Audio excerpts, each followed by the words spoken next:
அன்பானவர்களே, இளையகுமாரன் கதை நம்ம எல்லாருக்கும் தெரியும்.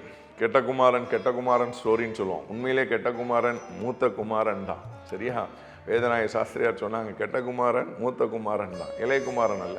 இது கெட்ட குமாரன் இளையகுமாரன் கதன் அப்படின்னு சொல்லி உண்மையான தீமை மறந்துட்டோம். இந்த இடத்துல பிதாவுடைய அன்பு வெளிப்படுத்தப்பட்டிருக்கிறது.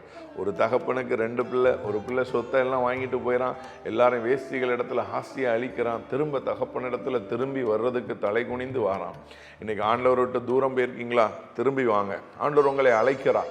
இதுதான் சரியான நேரம். நாளைக்கு பார்த்துக்கலாம், பின்னாடி பார்த்துக்கலாம், 60 வயசுக்கு பிறகு பார்த்துக்கலாம். ஒரு தம்பி இப்படி தான் சொன்னான், 60 வயசுக்கு பிறகு நான் ரட்சிக்கப்பட்டுருவேன். அவனுக்காக ஜெபிக்கும் போது ஆண்டவர் சொன்னார், 55 வயசுல அவன் உயிர் எடுக்கப்படும். எப்படி 60 வயசுல ரட்சிக்கப்படுவேன்னு சொல்லி அவன் முடிவு பண்ணலாம்?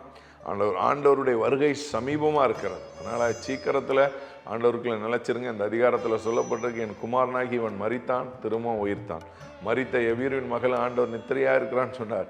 மரித்த லாசருவன் நித்திரையாக இருக்கிறான்னு சொன்னார். ஆனால் உயிரோடு இருக்கிற ஒருத்தனை பார்த்து சொல்கிறான், என் குமாரன் மரித்தான், திரும்ப உயிர்த்தான். அப்போ மரணம் என்பது ஆவிக்குரிய வாழ்க்கையை குறிக்கிறது. ஆவிக்குரிய வாழ்க்கையில் நீங்கள் மரித்து போயிட்டீங்க அப்படின்னா அதுதான் மரணம். ஸோ உங்கள் ஸ்பிரிச்சுவல் லைஃப்பை ஆண்டவர் கையில் ஒப்பு கொடுங்க. ஆவிக்குரிய வாழ்க்கையில் வெளித்திருங்க, கர்த்தருக்குள்ள இருங்க. கர்த்தர் உங்களுக்கு பெரிய ஜெயத்தை கொடுப்பார். God multiply you.